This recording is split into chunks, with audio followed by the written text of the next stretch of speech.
강원 산지와 일부 지역에 대설특보가 내려져 최고 수십 센티미터의 눈이 쌓였습니다. 내일까지 대부분 지역에 많은 양의 비와 눈이 오겠습니다. 폐광 지역에 우수한 스타트 기업을 유치해 성장시키기 위한 넥스트 유니콘 프로젝트가 수년째 이어지고 있지만 기대에 미치지 못하고 있습니다. 강원특별법 3차 개정안 입법 과제에 70건이 선정됐습니다. 도민 의견을 수렴하기 위한 설명회가 내일 강릉에서 열립니다.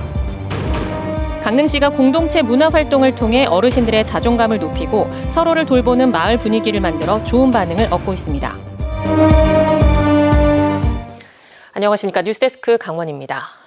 절기상 대설이 지난 겨울이지만 동해안에 많은 비가 내리는 가운데 산지에 내려진 대설특보는 확대되겠습니다. 강원지방기상청에 따르면 삼척 원덕과 미시령 등지에 200mm 가까이, 강릉과 속초, 양양 등지에는 100mm 가까이 비가 내렸습니다. 현재 대설 경보가 내려진 향로봉과 설악산을 비롯한 강원 북부 산간에는 많은 눈이 쌓였으며 대설특보는 중남부 산지와 일부 동해안 평지로 확대될 전망입니다.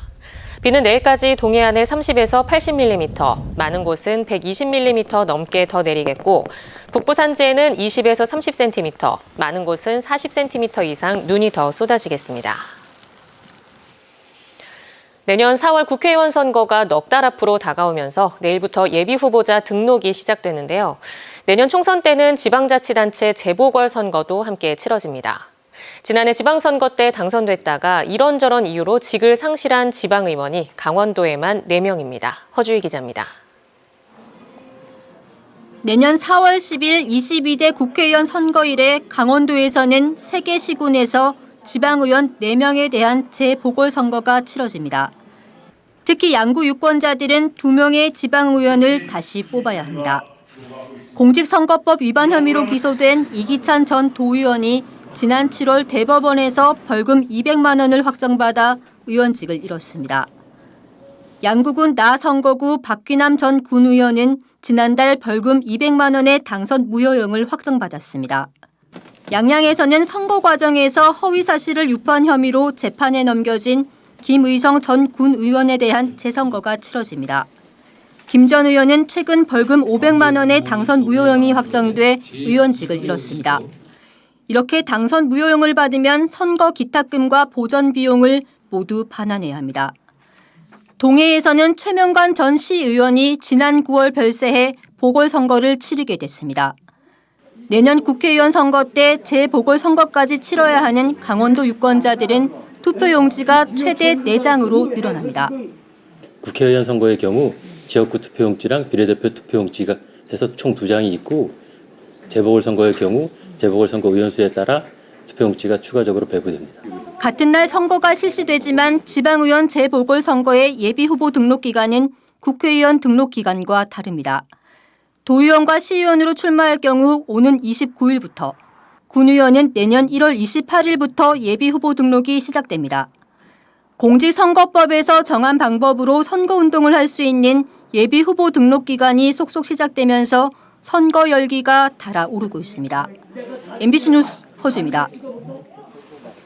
김진태 강원도지사가 오늘 기자간담회에서 춘천 단독 분구에 대해 환영 입장을 밝혔습니다.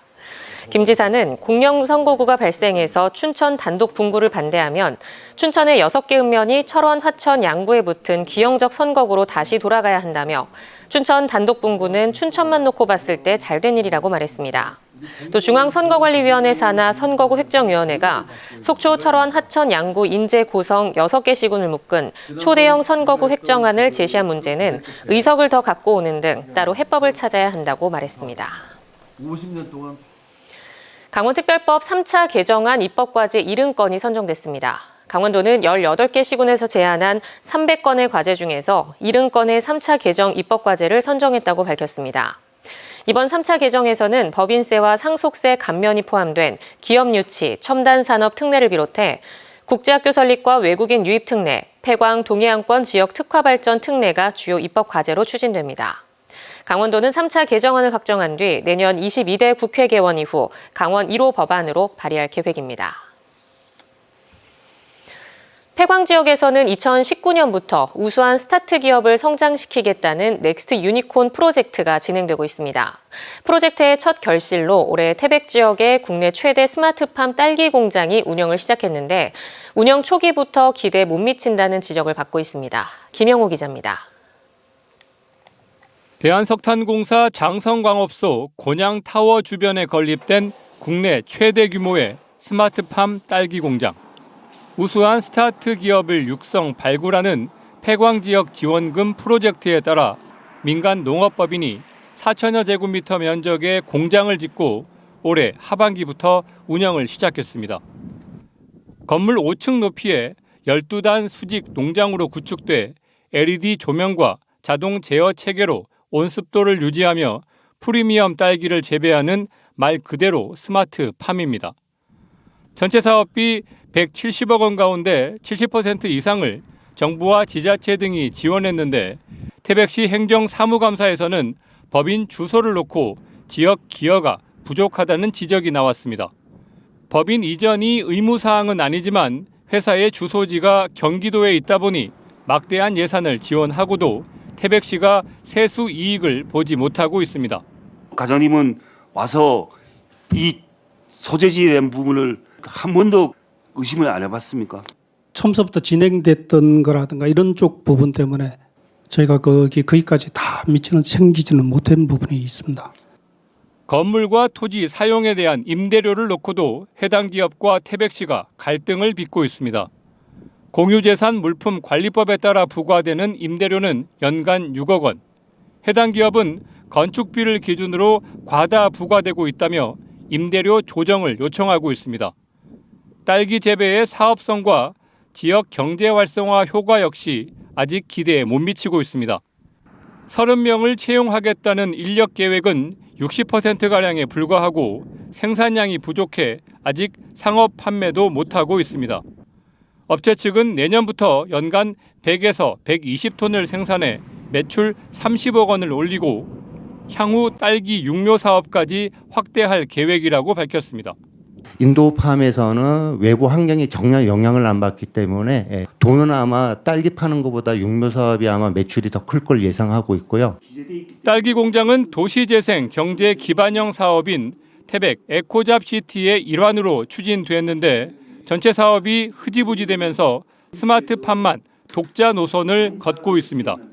열병업 발전소를 운영해서 남은 열을 가지고 이렇게 스마트팜을 운영해야 하는데 그게 안 되다 보니까 국내시적으로 태양광을 이용해갖고 딸기 공장으로 하다 보니까 앞뒤가 안 맞은 거죠. 잘 관리하면서 진행을 했어야 했는데 불구하고 놓친 부분이 많습니다. 넥스트 유니콘 프로젝트로 추진된 태백 스마트팜 사업에는 이례적으로 많은 지원금이 투입됐지만 점검과 관리가 소홀했다는 비판을 피하기 어렵습니다. MBC 뉴스 김영호입니다. 해마다 지역의 현안 사업을 위해 정부에서 특별교부세를 지역에 내려줍니다. 그런데 지역 국회의원들은 이런 특별교부세를 자신들이 확보했다고 알리고 있는데요. 치적 쌓기와 선거용이라는 비판이 나오고 있지만 오랜 관행처럼 굳어져 매년 되풀이되고 있습니다. 백승호 기자가 보도합니다. 춘천을 지역구로 두고 있거나 출마 예정인 현역 국회의원들이 낸 보도자료입니다. 춘천시 현안과 재난안전 사업에 행정안전부 특별교부세 확보에 대한 내용을 적었습니다. 그런데 허영 의원과 노용호 의원이 낸 자료가 거의 같습니다.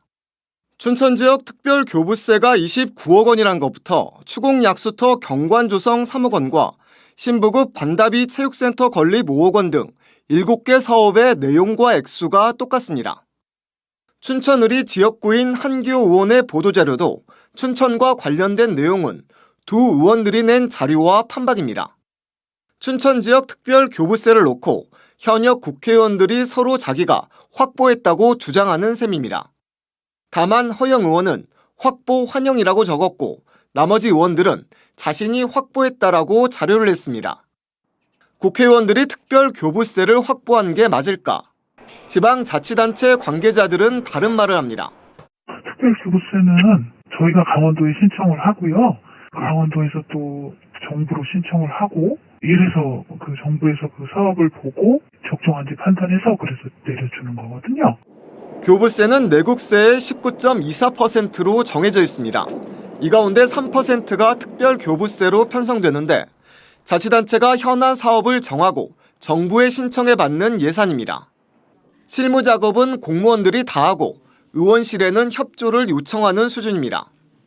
그런데도 의원들이 직접 특별 교부세를 확보했다고 하는 건 억지 주장에 가깝습니다. 현역 국회의원들도 이런 사실을 잘 알고 있습니다. 특교세는 어떻게 보면 이제 국회의원을 통해서 지역에 내려보는 것처럼 오랜 관행처럼 그렇게 되어 있어가지고 사실상은 뭐 말씀하신 문제점 이런 지적에 대해서는 공감한 바가 있습니다. 하지만 보도자료는 물론 거리 현수막으로도 내걸며 자신의 치적으로 홍보하고 있습니다.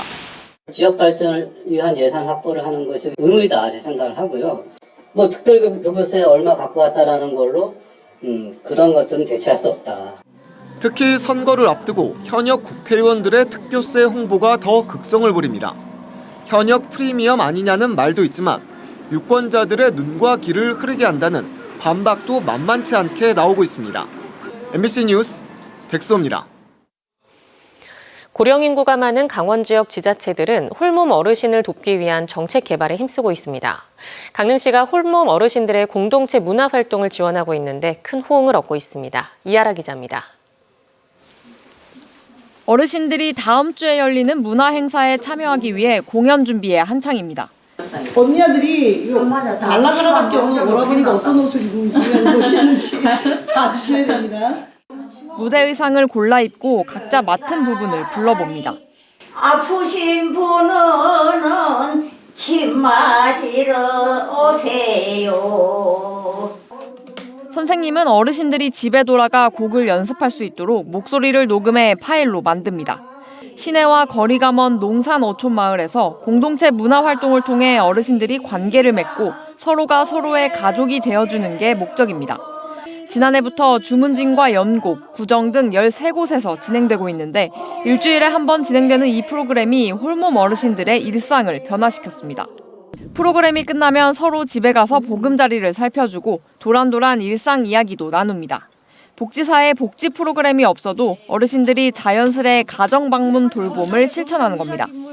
재밌고 말고 하지 재밌고 말고지 뭐 그까지 10원짜리 핫해 뭐해.